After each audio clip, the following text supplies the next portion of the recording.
Nazism और rise of Hitler history का chapter, ये हमारा पार्ट 1 है। पार्ट 1 में हम 60 पेज नंबर तक करेंगे। तो देखो, नाजिज़म, सबसे पहले मैं बताऊंगी नाजिज़म होती क्या है। कोई भी वर्ड जिसके पीछे इज़्म आ जाता है, ISM, वो एक आइडियोलॉजी बन जाती है। तो ऐसी जो नाजी थी वो बेसिकली हिटलर की एक पार्टी थी, ठीक है। अब जो उसमें क्या किया, इज़्म लगा दिया, तो वो नाजिज़म एक आइडियोलॉजी है, ठीक है, and the rise of Hitler. और कैसे हिटलर जिसे कोई नहीं पहचानता था, अब वो वर्ल्ड वाइड फेमस हो गया था, ठीक है। तो एज हमें पता है वर्ल्ड वॉर 2 जो है 1939 से 1945 तक हुई थी, ये सबको पता है वर्ल्ड वॉर 2 का। अब फर्स्ट वर्ल्ड वॉर में 2 पार्ट्स थी, सेंट्रल और एलाइज, ठीक है। ये मैं बता देती हूँ थोड़ा लिख के। Okay, so first world war में 2 हो गई, एक तो सेंट्रल हो गई, एक एलाइज हो गई। अगर मैं बात करूँ सेंट्रल की, ठीक है, तो आप उससे लर्न कर सकते हो GTA, ठीक है। इसका मतलब होता है जर्मनी, इसका होता है टर्की और ऑस्ट्रिया। तो एक हमारी जो है ये आ गई। और अगर हम एलाइज की बात करें तो एलाइज में हमारी थी इंग्लैंड, फ्रांस, रशिया और हमारा यूएस जो कि 1917 में जिसने एंटर किया था। तो अब अगर मैं आपको थोड़ी सी बैक स्टोरी बताऊं तो क्या हो रहा था ना, जो जर्मनी था वो फर्स्ट वर्ल्ड वॉर में जीत रहा था, लेकिन जैसे ही यूएस ने 1917 में एंट्री मारी, हमारा जो जर्मनी था वो हार गया, सेंट्रल पार्ट्स हार गए और एलाइज फर्स्ट वर्ल्ड वॉर में जीत गए। अब जो हमारे एलाइज थे वो जीत गए, तो वो जर्मनी के ऊपर क्या थोपेगी, अपना रूल थोपेगी। तो अब इस पे जो चैप्टर है वो एक हेलमट की स्टोरी से स्टार्ट किया गया है, वो हम स्टार्ट करते हैं। ये मैं लगाती हूँ। ओके, 1945 की बात है। एक छोटा सा 11 साल का जर्मन बॉय जिसका नाम था हेलमेट, वो बेड पे लेटा हुआ था जब वो अपने पेरेंट्स की बातें सुनता है जो बहुत कुछ सीरियस डिस्कस कर रहे थे। अब उसके फादर, उसके जो पापा, जो कि एक प्रोमिनेंट मतलब बहुत फेमस डॉक्टर थे, वो अपनी वाइफ से बात कर रहे थे, जिसमें वो कह रहे थे दैट अब टाइम आ चुका है मारने का, ठीक है। अब ही वॉज कन्फ्यूज, तो वो कह रहे थे पूरी फैमिली को मारे या पूरे अकेले सुसाइड कर ले। अब इसके पीछे की भी मुझे थोड़ी सी बैक स्टोरी बतानी पड़ेगी जिससे आपको चैप्टर समझ में आएगा। तो देखो, हिटलर मैंने आपको बता दिया नाजी पार्टी का लीडर था। अब देखो क्या हुआ ना, जो हिटलर था वो था क्रिश्चियन। क्या था? क्रिश्चियन। और क्रिश्चियन के गॉड कौन है? जीसस को किसने मारा था? ज्यूज ने मारा था, ठीक है। तो अब हिटलर ने क्या किया, उसे ज्यूज नहीं चाहिए थे, वो कहता था ज्यूज ने जीसस को मारा, तो उसने जेनोसाइडल वॉर छेड़ दी। जेनोसाइडल वॉर होती है जब हम किसी लार्ज नंबर में, मास नंबर में किसी भी कम्युनिटी को ख़त्म करने की कोशिश करते हैं। तो उसने ज्यूज के लोग मरवाने स्टार्ट कर दिए, उन्हें गैस चैम्बर्स में छोड़ने लगा, ठीक है। तो अब जब ये बात है 1945 अराउंड की, और सेकेंड वर्ल्ड वॉर हमारी ख़त्म हो चुकी थी। अब सेकेंड वर्ल्ड वॉर में भी जर्मनी हार गई थी, तो दोबारा एलाइज क्या कर रहे थे, जर्मनी पे अपना कंट्रोल जमा रहे थे। तो अब उसके फादर, जो कि एक प्रोमिनेंट डॉक्टर थे, वो अपनी वाइफ से डिस्कस कर रहे थे दैट अब टाइम आ चुका है, वेदर वो अब पूरी फैमिली को मारे या खुद सुसाइड कर ले। तो उसके फादर जो है वो ही वॉज स्पीकिंग, ठीक है, about his fear of revenge. Now the allies will do to us what we did to the crippled and Jews. ये लाइन समझ में आ गई? एलाइज हमारे साथ वो करेगी जो हमने ज्यूज के साथ किया। अब इसमें ना क्या हुआ, वो हेलमेट को अगले दिन फॉरेस्ट में ले गए जहाँ उन्होंने अपना लास्ट हैप्पी टाइम स्पेंड किया, पुराने गाने गाए। अब हेलमेट के फादर ने अगले दिन अपने आप को ऑफिस में गोली मार ली। अब हेलमेट को अभी भी अपने फादर की ब्लड यूनिफॉर्म याद है, जो कि उनकी फैमिली के फायर प्लेस में जल रही थी। अब क्या हुआ ना, उसे लगा कि जो उसके पापा की डेथ हुई है ये उसकी मम्मी की वजह से हुई है। तो उसने 9 साल तक अपने घर में खाना भी नहीं खाया, क्योंकि उसे डर था कि उसकी मम्मी उसे जहर दे के ना मार दे, ठीक है। तो ऑल्दो हेलमेट ने ये रियलाइज़ नहीं किया दैट उसके फादर एक नाजी के सपोर्टर थे, एक एडोल्फ हिटलर के सपोर्टर थी, इसलिए ये सब हुआ है, ठीक है। तो 1945 में जर्मनी ने जब अपने आप को सरेंडर कर दिया था एलाइज में, सेकेंड वर्ल्ड वॉर में भी हार गई थी, तो हिटलर जो उसका प्रोपेगेंडा मिनिस्टर था गोबेल्स, और उसकी एंटायर फैमिली ने सुसाइड कमिट कर लिया इन द बर्लिन, अप्रैल में बर्लिन बंकर में।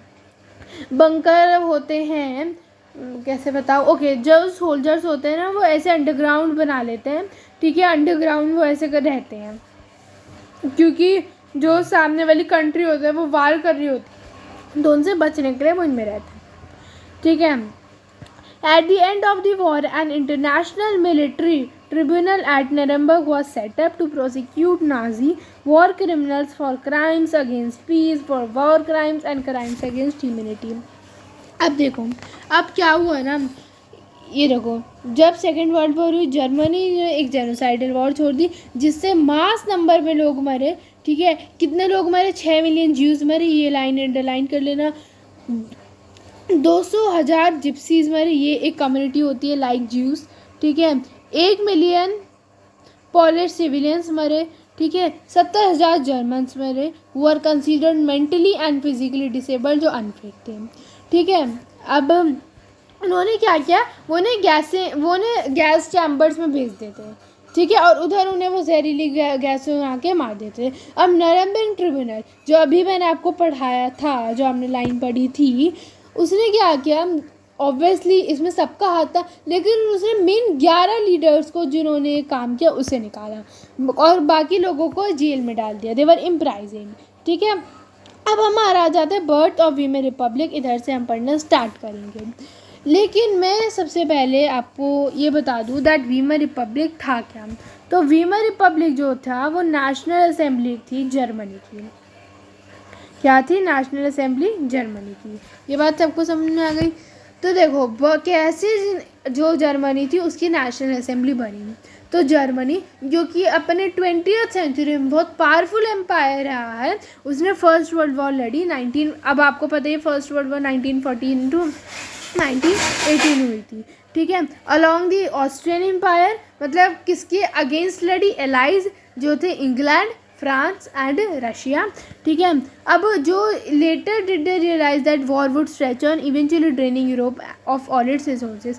Germany made initial gains by occupying France and Belgium. अब पहले ना जर्मनी जीत रही थी, फ्रांस के एरियाज कैप्चर कर रहे थे, बेल्जियम की, but with the entry of US in 1917, है ना, जो वो थी एलाइज थी, वो जीत गए और जर्मनी को डिफीट कर दिया, ठीक है। अब ये हुआ था, जो सेंट्रल पार्ट थी वो उसने अपने आप को सरेंडर कर लिया था इन नवंबर 1918। अब the defeat of imperial Germany, जब जर्मनी हारी तो एब्डिकेशन हो गया एम्परर का। ऑब्वियसली अब जब जर्मनी हार रही है तो जर्मनी के ऊपर अपनी पार लगाया गया लाइस, तो एब्डिकेशन हो गया एम्परर का, मतलब उसे सिंहासन से हटा दिया गया। पार्लियामेंट्री पार्टीज विमन में मिलने लग गई, ठीक है। उसके बाद एक डेमोक्रेटिक कॉन्स्टिट्यूशन बनाया उन्होंने जिसका एक फेडरल स्ट्रक्चर था। वो चाहते थे डेमोक्रेसी आए, लेकिन देखो क्या होता है ना, जब भी कोई चीज़ किसी पे थोपी जाती है वो किसी को पसंद नहीं आती। डेमोक्रेसी सबको पसंद है, लेकिन वो चीज़ उन पर फोर्स की जा रही थी that you have to follow democracy, तो क्या वो किसी को पसंद आएगी? नहीं आएगी, ठीक है। डेप्यूटीज़ जो थे वो इलेक्ट कर रहे थे on the universal vote in the general parliament. German parliament का नाम क्या था? राइक्सटैग। ये बहुत पूछा जाता है क्वेश्चन में, ये भी ध्यान रखो। तो ये समझ में आ गया एलाइज ने जर्मनी में क्या किया। सबसे पहले एब्डिकेशन हो गया एम्परर का। नेक्स्ट पार्लियामेंट्री पार्टीज जो है वीमन में मिलने लग गई। एक नेशनल असेंबली बनाई वीमन रिपब्लिक। एक डेमोक्रेटिक कॉन्स्टिट्यूशन एस्टैब्लिश किया विद फेडरल स्ट्रक्चर। नेक्स्ट जो डेप्यूटीज थे वो इलेक्ट होने लग गए on the universal votes in the German parliament. अब देखो वीमन रिपब्लिक ना किसी को पसंद नहीं आ रही थी। Weimar Republic was not receive well by its own people. क्यों? क्योंकि वो फोर्स हो रही थी, फोर्स कर रही थी। तो क्यों पसंद नहीं आ रही थी? वीमन रिपब्लिक ने ट्रीटी ऑफ वर्सेलेस एक्सेप्ट कर रही थी। लोगों को लगता था that it is a harsh and humiliating peace, ठीक है। कई सारे जर्मन्स, ठीक है, held the new Weimar Republic, जो नई वीमन रिपब्लिक आई है वो ही रिस्पॉन्सिबल है वॉर में हारने के लिए नहीं, बल्कि वर्सेलेस की डिसग्रेस के लिए भी, ठीक है। तो ये क्वेश्चन पूछे जाते हैं दैट वीमर रिपब्लिक ने ऐसा क्या कर दिया था कि लोगों को वह पसंद नहीं आ रही थी। सबसे पहले उसने एक्सेप्ट कर लिया था treaty of Versailles and many German said that new Weimar Republic was responsible for not only the defeat in the war but the disgrace at Versailles. अब उस वर्सेलिस की ट्रीटी में ऐसा था क्या जो लोग उसके एक्सेप्ट करने से इतने नाराज़ हो गए। सबसे पहले Germany lost its overseas colonies, जितनी भी उसकी ओवरसीज़ कॉलोनी थी जो उसने क्या कर रखी थी, वो कैप्चर कर रखी थी, वो उसने खो दी। उस 1/10 ऑफ द पॉपुलेशन, उसकी 13% ऑफ हिज टेरिटरीज, ठीक है, ये सब उसने खो दिया। अब देखो 75% आयरन और 26% ऑफ दी कोल, ठीक है, वो फ्रांस को दे दिया गया, पोलैंड को दे दिया गया, डेनमार्क को दे दिया गया और लिथुनिया को दे दिया। Next allied power demilitarise Germany. क्या होता है ना, देखो अगर इन्होंने जर्मनी में भी मिलिट्री रख दी बड़ी तो वो एक साथ युद्ध उठा लेंगे दोबारा, ठीक है, तो उन्होंने क्या किया, लोग कम कर दिए मिलिट्री की, डीमिलिटराइज कर दिया। नेक्स्ट जितना देखो जब कोई वॉर होती है ना तो दोनों तरफ से वो होती है ना, दोनों तरफ से एकदम रिसोर्सेज वो हो जाते हैं, डूब जाते हैं, दोनों तरफ से बहुत पैसा खर्च होता है, लेकिन पूरा वॉर का गिल्ट किस पे डाल दिया, जर्मनी पे डाल दिया, और इट वॉज फोर्स टू पे 6 पाउंड्स, ठीक है, बहुत बड़ी अमाउंट है, ठीक है। Next the allied आर्मीज occupying the resource rich Rhineland for a long time. भैया इतना बड़ा कॉज है वॉर गिल्ट का, वो सब आप जर्मनी में डाल रहे हो, और जो आप सोर्स है उसका, सोर्स है जहाँ से पैसा है जो कि था राइनलैंड, ठीक है, वो भी इन्होंने कैप्चर कर लिया, तो अब जर्मनी लाएगी कैसे, वो कहाँ से अपना लोन चुकाएगी। तो ये हमने आगे पढ़ेंगे, हम ये यूएसए ने हेल्प की थी। अब हम पढ़ेंगे दी इफेक्ट्स ऑफ वॉर। होप आपको ये समझ में आ गया होगा। अब इफेक्ट्स ऑफ वॉर, तो देखो वॉर का ना बहुत डेवस्टेटिंग इम्पैक्ट पड़ा पूरे कॉन्टिनेंट में, psychologically as well as financially भी। फाइनेंशियली तो पड़ा ही है, जितने भी रिसोर्सेज थे जर्मनी के वो सारे ड्रेन हो गए थे, और लोगों की मेंटल हेल्थ पे भी पड़ा है। They were not ready to accept the Weimar republic. अब यूरोप जो कि क्रेडिटर्स का कॉन्टिनेंट हुआ करता था, वो सबको पैसे देता था, अब वो कॉन्टिनेंट ऑफ डेप्टर्स बन गया। डेप्टर्स क्या होते हैं, जिन पे लोन चढ़ा होता है, ठीक है, ये सब। अब वीमर रिपब्लिक, जो लोग वीमर रिपब्लिक के सपोर्टर थे, ठीक है, who are the supporter of Weimar Republic, उन्होंने कई सारी प्रॉब्लम फेस की। कई सारे सोशलिस्ट, कैथोलिक्स एंड डेमोक्रेट्स उन पे चलते फिरते अटैक हो जाते थे, और इसलिए इन्हें नवंबर क्रिमिनल्स कहते हैं। और नवंबर क्रिमिनल्स भी क्यों कहते हैं, नवंबर 1918 में उन्होंने अपने को सरेंडर कर दिया था, मैंने आपको बताया था ना। फर्स्ट वर्ल्ड वॉर, जिसका बहुत ज़्यादा यूरोपियन सोसाइटी पे इम्पैक्ट पड़ा, ठीक है, जिसने लोगों के मन में छाप छोड़ दिए, इस डेवस्टेटिंग इम्पैक्ट की। तो सोल्जर्स को ना सिविलियन से ऊपर वो प्लेस कर दिया गया, ठीक है। वो कहते थे, पॉलिटिशियंस कहते थे दैट मैन को ना एग्रेसिव होना चाहिए, they should be strong, they should not cry, उन्हें अपने इमोशंस एक्सप्रेस नहीं करने चाहिए, दे शुड बी मैस्कुलिन, ठीक है। द मीडियट ग्लोरीफाइड ट्रैंक लाइफ, ठीक है, वही वाला होता है बंकर में रहना। वो कहते थे दैट सोल्जर्स की तरह बनो, सोल्जर्स की लाइफ को उन्होंने बहुत ग्लोरीफाई कर दिया। और ट्रूथ क्या था, दैट जो सोल्जर्स थे वो कितनी गंदी लाइफ जीते थे, जो चूहे होते थे, ठीक है। दे फेस्ड पॉइजनस गैसेस, क्या होता था, जो उधर के दूसरे कंट्री लोग थे बंगाल में पॉइजनस गैसेस छोड़ देते थे, ठीक है, ठीक है। अब क्या हुआ उस टाइम पे ना, जो ये था कि वॉर करो, वो बहुत फेमस हो गया, लोग डिक्टेटरशिप को सपोर्ट करने लग गए, और डेमोक्रेसी एक फ्रेगाइल आइडिया बन गया। फ्रेगाइल मतलब बहुत कमज़ोर आइडिया बन गया। तो इफेक्ट्स वॉर के समझ आए कि कैसे उसका डेवस्टेटिंग इम्पैक्ट पड़ा psychologically as well as financially.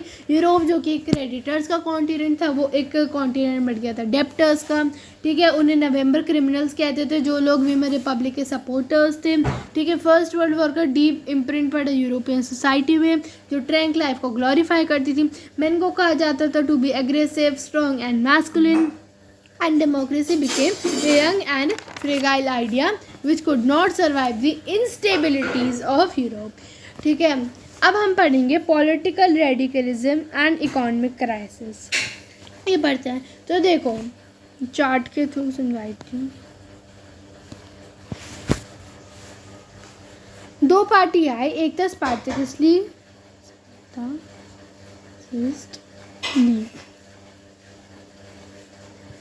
और जो सेकंड थी वो हमारी थी वीमर रिपब्लिक। या तो ये पार्टी आती या वीमर रिपब्लिक ही रूल करती।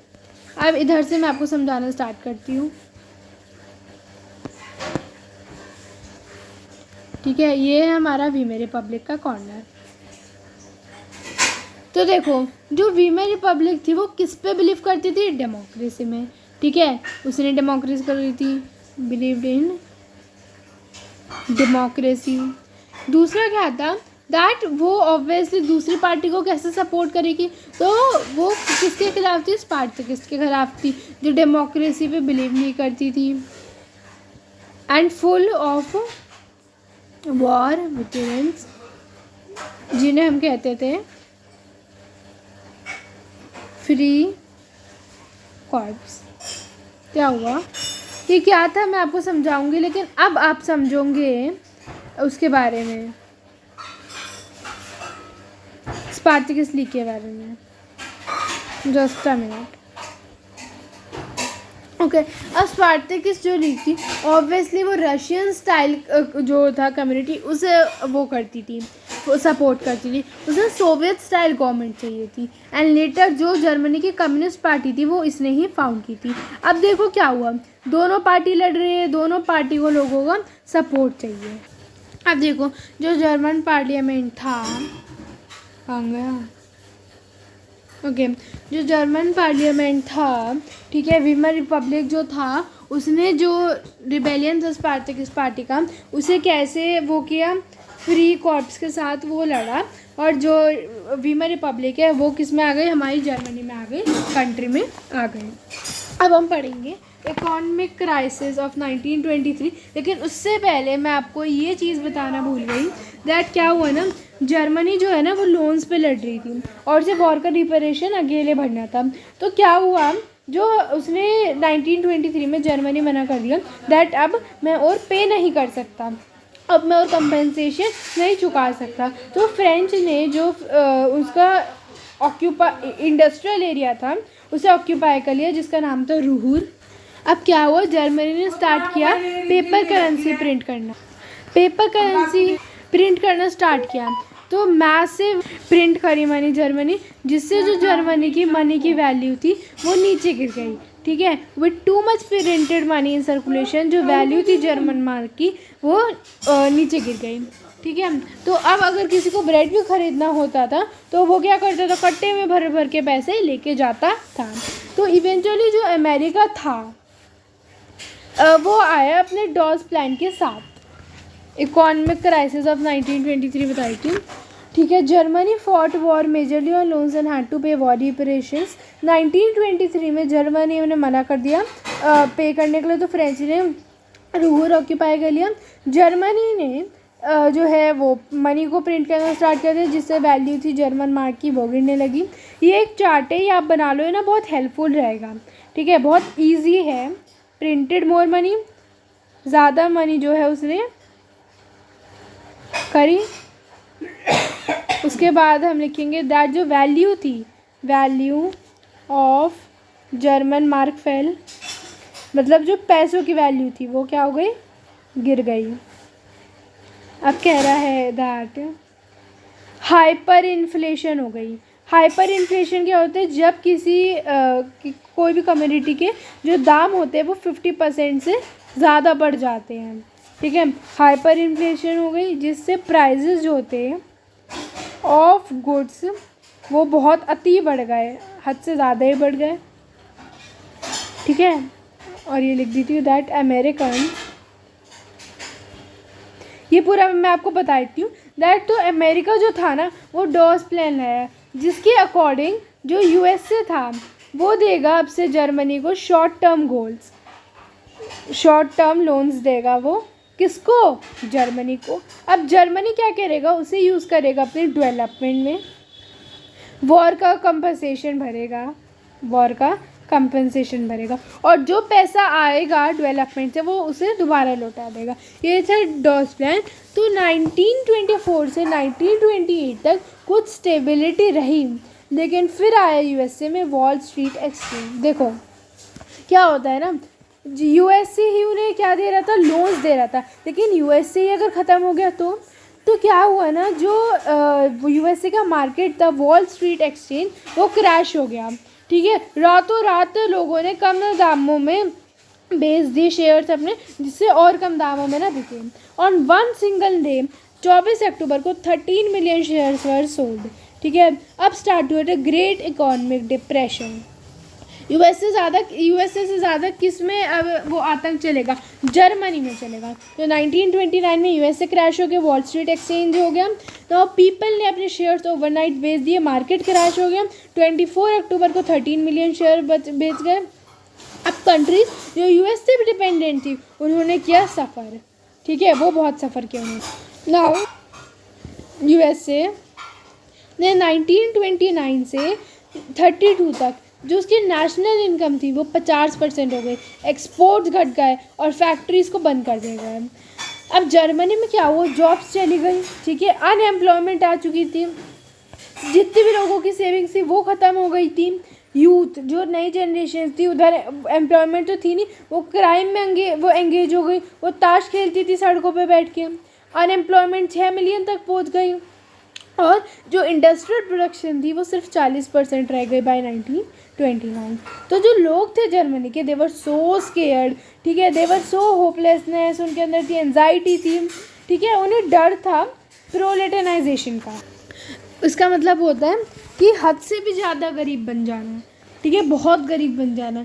तो अब जो वो थे सैलरीड एम्प्लॉय थे, फार्मर्स थे, फैक्ट्री ओनर्स थे, उन्होंने क्या किया, सफ़र किया। तो लोगों को एक मसीहा चाहिए था, और जो वीमर रिपब्लिक थी ऑब्वियसली कमज़ोर पड़ गई। In these tough times the government of Germany failed. तो जो वीमर रिपब्लिक था वो बहुत फ्रेगाइल था, कमज़ोर था, एंड वो अनस्टेबल था बहुत। तो अब इसका एग्जाम्पल है दैट 20 डिफरेंट कैबिनेट्स हमारे चेंज हो गए थे 239 डेज में। लोग जो थे उन्होंने डेमोक्रेटिक पार्लियामेंट्री सिस्टम में अपना विश्वास ही खो दिया था, क्योंकि वो कहते थे इसमें तो कोई सोल्यूशन ही नहीं है। अब मैं आपको थोड़ा सा समराइज़ कर देती हूँ। सबसे पहले हमने हेलमेट की स्टोरी पढ़ी, उसके बाद हमने वीमर रिपब्लिक का वो पढ़ा कैसे हुआ। ठीक है, कि कैसे जो वीमर रिपब्लिक थी वो आई, क्या क्या वर्सेलेस के प्रोविजंस थे, वॉर की क्या क्या इफ़ेक्ट्स थे। ठीक है, और दो पार्टी जो स्पार्टकिस लीग और वीमर रिपब्लिक थी, वीमर रिपब्लिक जीत गई और वो जर्मनी में आ गई। अब जर्मनी में इतना सब कुछ हो गया, लेकिन वीमर रिपब्लिक ने कुछ नहीं किया, जो शो करती है दैट वो बहुत फ्रेगाइल थी, बहुत अनस्टेबल थी। लोग जो थे उन्होंने अपना विश्वास खो दिया था। अब आया Hitler's rise to power. Hitler जिसका जन्म 1889 में हुआ था, जिसका पूरा नाम एडोल्फ हिटलर था, जो ऑस्ट्रिया में बॉर्न हुआ था, वो बहुत गरीब था। उसने अपनी यूथ एज जो है वो गरीबी में बिताई। 1919 में उसने जर्मन वर्कर पार्टी ज्वाइन कर ली, जिसका नाम हुआ National Socialist German Workers Party. उसको वो नाजी पार्टी कहने लगे। This party came to be known as Nazi party. 1928 के इलेक्शन में वो उसे 2.6% वोट मिले, लेकिन 1932 के इलेक्शन में वो 37% ऑफ वोट जीत गई। ऐसा क्या किया नाजी पार्टी ने, ऐसा क्या किया एडोल्फ हिटलर ने कि भाई वो 4 साल में 37% ऑफ दी वोट जीत गई। ठीक है, तो देखो जो उधर के लोग थे, हिटलर के लोग थे, हिटलर था वो एक पावरफुल स्पीकर था। उसने कई सारे स्ट्रॉन्ग प्रोमिस करे, कहता था दैट जितने भी जर्मनी के लोगों की इंसल्ट हुई है राइस के सामने, मैं उसे वापस लाऊंगा। I will restore the dignity of the German people. ठीक है, वो कहता था जो जर्मनी का नेशनल ऑनर लूज हुआ है मैं उसे वो करूँगा, उसे लाऊंगा। जो वर्सेलिस ट्रीटी में अनजस्टिस हुआ है मैं उसे हटाऊंगा।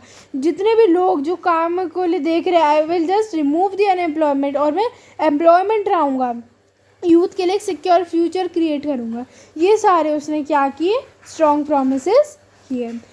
ठीक है, अब क्या हुआ, जो red banners with the swastika, the Nazi salute and the ritualised rounds of applause after the speeches, वो पूरे पॉपुलर हो गए। ठीक है, अब 13 जन 1933 में क्या हुआ, ऑन 30 जन 1933 में, अच्छा ये मैं आप बताती हूँ दैट जो नाजी प्रोपेगेंडा था उसने हिटलर को अच्छी तरह प्रोजेक्ट कर दिया था एज ए मसीहा।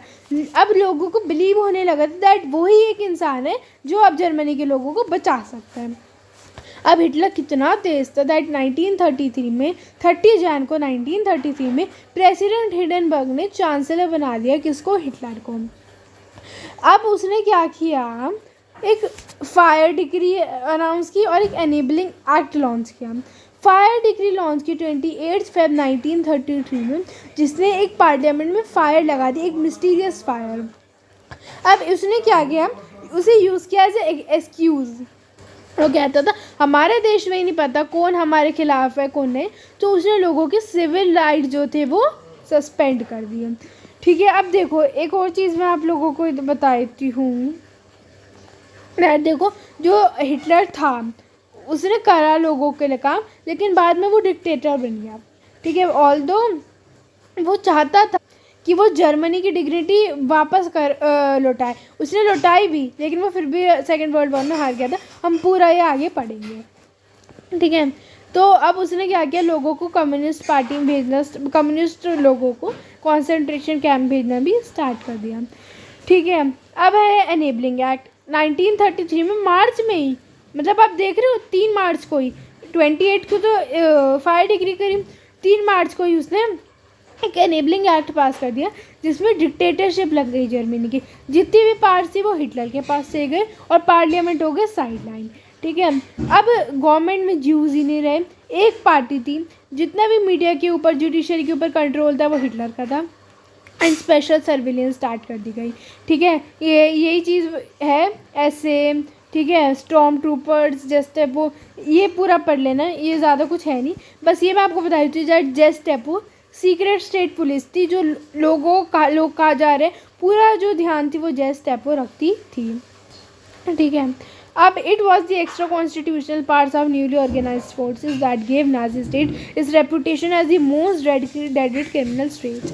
अब मैं आपको बताती हूँ पुलिस का, SD Gestapo, SS criminal police. Now reconstruction में क्या हुआ, हिटलर ने जो रिस्पॉन्सिबिलिटी थी कि जो हमारा जर्मनी है उसकी इकोनॉमिक रिपब्लिक की, वो असाइन कर दी एक इकोनॉमिस्ट को, Hjalmar Schacht, I don't know if I am pronouncing the name right, इसको जो है वो कर दी, रिस्पॉन्सिबिलिटी दे दी कि जितनी भी जर्मनी की इकोनॉमिक रिकवरी है वो तुम करोगे। ठीक है, स्टेट फंडेड क्रिएशन प्रोग्राम, कई सारी चीज़ें होती हैं। अब इस प्रोजेक्ट से फेमस जर्मन सुपर हाईवेज और जो लोगों की कार वॉक्सवैगन, जो आज भी बहुत फेमस है, वो ही इससे मिडिल क्लास लोग भी जो है उन्हें ले पाते थे। ठीक है, एंड अब फॉरेन पॉलिसी। ठीक है, एक फॉरेन पॉलिसी है 1933 में विच लेफ्ट लीग ऑफ नेशन, उसने जो थी लीग ऑफ नेशंस 1933 में उसे छोड़ दी, और जो राइनलैंड उनसे छीन लिया गया था 1936 में उसने ऑक्यूपाई कर लिया। ठीक है, इन 1936। ठीक है, और उसने क्या किया, कहता ऑस्ट्रिया और जर्मनी एक ही है। ठीक है, तो 1938 में उसने ऑस्ट्रिया और जर्मनी को एक बना दिया और कहा 1 पीपल 1 एम्पायर एंड 1 लीडर। उसके बाद उसने सडेनलैंड को कैप्चर कर लिया। ठीक है, अब जो यूके था, यूके क्या था हमारा, इंग्लैंड, तो उसका अनस्पोकन सपोर्ट रहता था इस पे, जर्मनी पे। अब क्या हुआ, हिटलर ने वॉर चुनी ओवर डेवलपमेंट।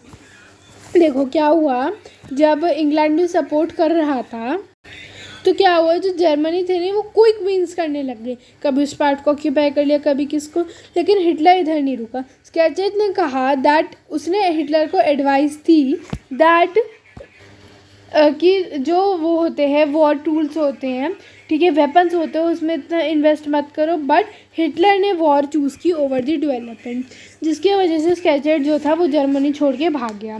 हिटलर ने वॉर चूज़ की ओवर डेवलपमेंट, तो क्या हुआ, वो छोड़ के भाग गया, क्योंकि उसे वैसे भी हिटलर की इंटेंशन ठीक नहीं लग रहे थे।